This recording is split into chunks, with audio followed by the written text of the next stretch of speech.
One of the themes that's woven through the scriptures right from the beginning until the teachings of Jesus is the concept of hospitality.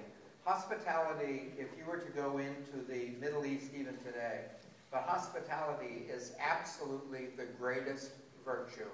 And any violation of hospitality is absolutely the greatest sin.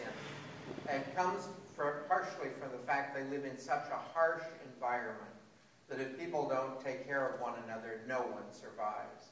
So that hospitality has become a particular art, and a particular thing that rests on every one of them there is very significant.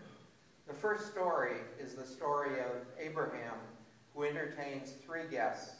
As the story goes on, we're going to discover ultimately those 3 guests are in fact the Holy Trinity. That God comes to him in the form of these 3 gentlemen, and they're passing by, and Abraham invites them in for the meal. The obligation of hospitality rests on him. They should never have to ask. And so Abraham welcomes them in and offers the hospitality. It's interesting, I think, to look at the reasons for hospitality. In the Mideast, it began as a thing with survival. If there was no hospitality, people wouldn't survive. The next step, as you see developing in the scriptures, is the idea that you never really realize the significance of a person when you're talking to them at one time or another, and that you have the opportunity to entertain significant people, and oftentimes don't find out about it until later. I think every one of us at one time or another has had an encounter with a person that we later found out was more significant than we knew at the time. Hopefully it wasn't a problem. I'm reminded of a story that took place when I was in Hawaii. There was a man in the diocese, a Monsignor, and a native Hawaiian who was very, very significant in the diocese and a rector of a very large parish. And everyone was absolutely convinced in the diocese that he would be the next bishop. He more convinced than anyone, I might add, but everyone was relatively convinced he would be the next bishop, so that there would be a native Hawaiian.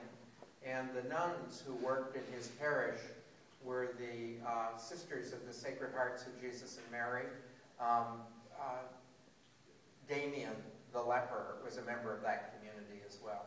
But anyway, they're from Belgium, and they're a strong order in the diocese.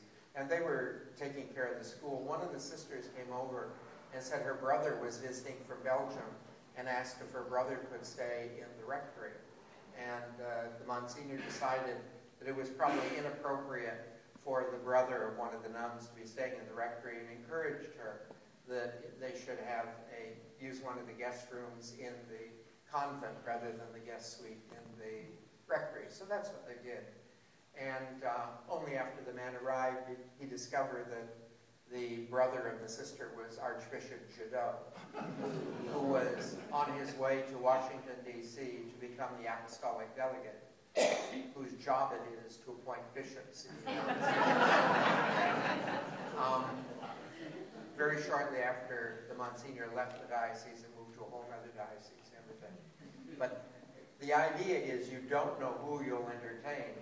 And as this story of Abraham concerns, and as we see developing in this text, is that when the Jewish religion came into that context, what they added was the note that you could actually entertain God. You could entertain angels. Not just that you could entertain important people. It could be much more significant. And the curious thing is when Christianity came on the scene, and when Jesus began to teach, Jesus told us that you are always entertaining God. Whatever you do for the least of these, you've done for me. So that hospitality, in many, many ways, is woven into the very fabric of our faith. And if you were to look at certain religious orders, like the religious order, I'm thinking of the Benedictines, the whole heart of their community is hospitality. The way they deal with one another, the way they deal with visitors, the way they deal with people around. But to understand this hospitality, this idea of welcoming, it begins with a relationship with people, and it ultimately is a relationship with God. The person who is not welcoming to people around them ultimately will never welcome